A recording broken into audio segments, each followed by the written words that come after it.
आज हम class 8th की हमारी आदर्श पुस्तक से पाठ 2 भारतीय संस्कृति के अग्रदूत पढ़ेंगे। पाठ के अंत में अभ्यास प्रश्न करेंगे, इसलिए पूरा वीडियो ज़रूर देखें। तो चलिए शुरू करते हैं।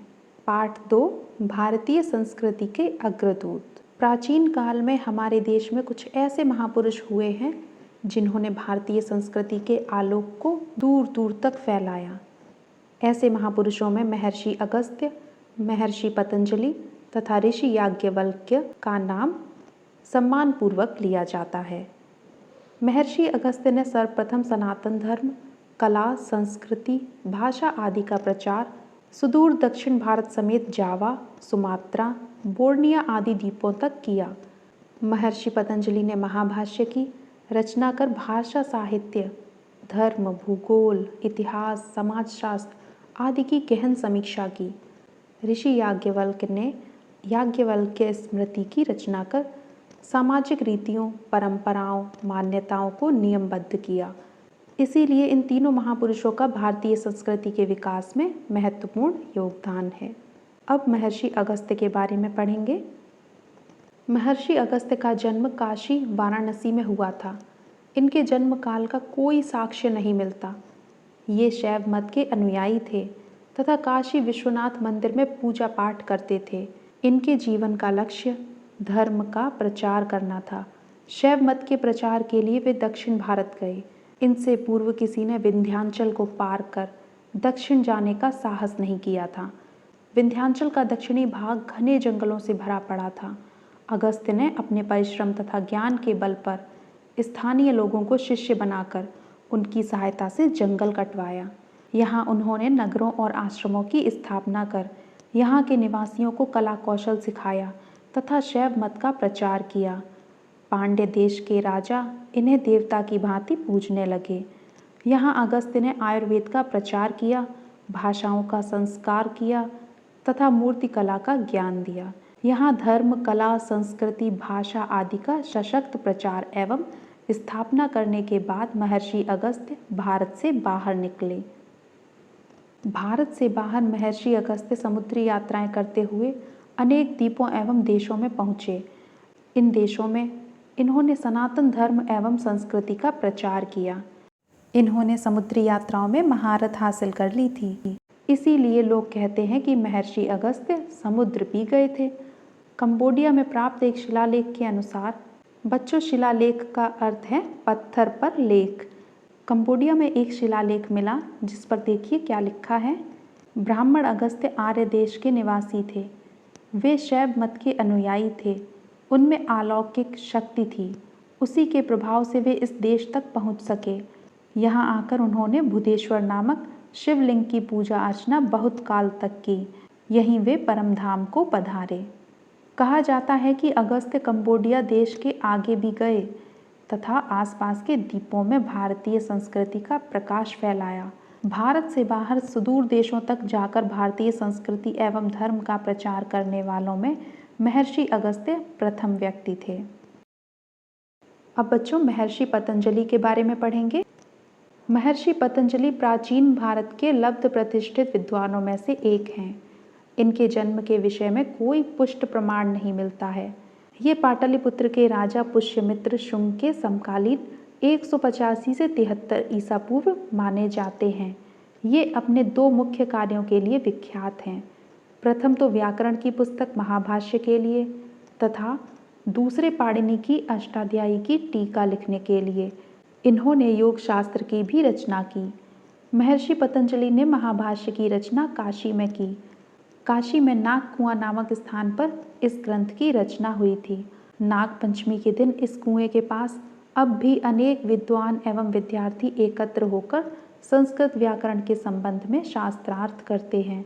महाभाष्य व्याकरण का ग्रंथ है, किंतु इसमें साहित्य, धर्म, भूगोल, समाज, रहन सहन आदि से संबंधित तथ्य मिलते हैं। महर्षि पतंजलि की मृत्यु के 200-300 साल बाद इनकी पुस्तक लुप्त हो गई, क्योंकि उस युग में छापने की मशीन नहीं थी। हाथ से लिखी पुस्तकों की एक आध प्रतियां होती थीं। आज से लगभग 1100 वर्ष पहले कश्मीर के राजा जयादित्य ने बड़े परिश्रम से इस पुस्तक की खोज की।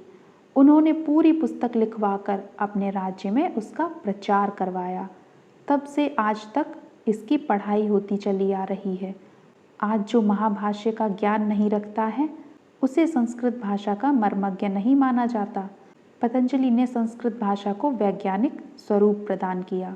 इतने प्राचीन काल में विश्व के किसी भी देश में व्याकरण का ऐसा विद्वान नहीं हुआ। महर्षि पतंजलि उन महान पुरुषों में से हैं जो एक देश में जन्म लेकर भी पूरे विश्व के हो जाते हैं। महर्षि पतंजलि ने अष्टांग योग की व्याख्या योग के 8 अंगों के रूप में की है। अष्टांग योग अर्थात यम, नियम, आसन, प्राणायाम, प्रत्याहार, धारणा, ध्यान और समाधि। महर्षि पतंजलि ने इन 8 अंगों की अष्टांग योग में व्याख्या की है। अब ऋषि याज्ञवल्क्य के बारे में पढ़ेंगे। ऋषि याज्ञवल्क्य के जन्म स्थान एवं जन्म के विषय में कोई प्रमाण नहीं मिलता है। याज्ञवल्क्य नाम के 2 विद्वान हुए हैं। एक महाराज जनक के समय में थे तथा दूसरे युधिष्ठिर के शासनकाल में। ये दूसरे याज्ञवल्क्य हैं। इन्होंने धर्मशास्त्र की रचना की जिसे याज्ञवल्क्य स्मृति कहते हैं। स्मृति उस ग्रंथ को कहा जाता है जिसमें आचार व्यवहार, नियम कानून आदि की व्यवस्था दी जाती है। आजकल जिसे कानून कहते हैं उसे प्राचीन काल में धर्मशास्त्र कहा जाता था। इस ग्रंथ को याज्ञवल्क्य संहिता के नाम से भी जाना जाता है। याज्ञवल्क्य स्मृति में 1012 श्लोक हैं जो 3 अध्यायों में विभक्त हैं। इनमें मनुष्य के जीवन से संबंधित प्रत्येक विषय में नियम बनाए गए हैं। इस पुस्तक का अनुवाद कई भाषाओं में हो चुका है। इस पर अनेक टीकाएं बनी हैं जिनमें मिताक्षरा तथा दाएं भाग विशेष प्रसिद्ध हैं। हिंदू कानून के लिए यह पुस्तक आज भी प्रामाणिक मानी जाती है। पूरे भारत में मिताक्षरा के अनुसार विचार किया जाता है जबकि बंगाल में दाएं भाग के अनुसार। ऋषि याज्ञवल्क्य ने शास्त्रार्थ में भी अनेक विद्वानों को हराया था। इन्होंने हमारे समाज की आवश्यकताओं को ध्यान में रखकर इस ग्रंथ की रचना की थी जो आज भी मान्य है। याज्ञवल्क्य ने भारतीय संस्कृति को अमर बनाने की सफल चेष्टा की। संन्यास लेते समय उन्होंने अपनी पत्नी मैत्रेयी को जो उपदेश दिया वह संपूर्ण उपनिषदों का निचोड़ है। बच्चों, अब पारिभाषिक शब्दावली देख लेते हैं। शैव मत, शिव की उपासना करने वालों का मत। अब अभ्यास प्रश्न करेंगे। निम्नलिखित प्रश्नों के उत्तर दीजिए। प्रश्न 1, महर्षि अगस्त्य ने दक्षिण भारत में कौन कौन से सामाजिक कार्य किए? उत्तर, महर्षि अगस्त्य ने दक्षिण भारत में सनातन धर्म, कला, संस्कृति और भाषा का प्रचार प्रसार किया। प्रश्न 2, महाभाष्य की रचना किसने और कहाँ की थी? उत्तर, महाभाष्य की रचना पतंजलि ने काशी में की थी। प्रश्न 3, महर्षि पतंजलि के लुप्त महाभाष्य की खोज किसने कराई? उत्तर, कश्मीर के राजा जयादित्य ने बड़े परिश्रम से लुप्त महाभाष्य की खोज कराई। प्रश्न 4, ऋषि याज्ञवल्क्य ने किस ग्रंथ की रचना की थी? उत्तर, ऋषि याज्ञवल्क्य ने याज्ञवल्क्य स्मृति की रचना की थी। प्रश्न 5, रिक्त स्थानों की पूर्ति कीजिए। खाली स्थान, देश के राजा अगस्त्य को देवता की तरह पूजते थे। बच्चों, किस देश के राजा अगस्त्य को देवता की तरह पूजते थे? पांड्य देश के राजा। पांड्य देश के राजा अगस्त्य को देवता की तरह पूजते थे। कंबोडिया में अगस्त्य ने खाली स्थान नामक शिवलिंग की बहुत काल तक पूजा की थी। कंबोडिया में अगस्त्य ने बुधेश्वर नामक शिवलिंग की बहुत काल तक पूजा की थी। प्रश्न 3, महर्षि पतंजलि पाटलिपुत्र के राजा खाली स्थान के समकालीन थे। महर्षि पतंजलि पाटलिपुत्र के राजा पुष्यमित्र शुंग के समकालीन थे। इन्होंने पाणिनि के खाली स्थान की टीका भी लिखी। इन्होंने पाणिनि के अष्टाध्यायी की टीका भी लिखी। बच्चों, महर्षि पतंजलि ने पाणिनि के अष्टाध्यायी पर टीका लिखी है। प्रश्न 6, पता कीजिए। प्रश्न 1, शिलालेख किसे कहते हैं? क्या आपके आसपास भी कोई शिलालेख उपलब्ध है? देखिए उस पर क्या लिखा है। बच्चों, शिलालेख का अर्थ है पत्थर पर लेख। पत्थरों पर जब कोई लिखित रचना की जाती है तो इसे शिलालेख कहते हैं। हाँ, हमारे आसपास भी शिलालेख उपलब्ध हैं। बच्चों, ये चित्र देखिए।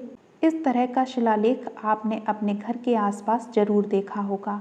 आप अपने घर के आसपास के शिलालेख को देखें और उस पर क्या लिखा है जरूर पढ़ें।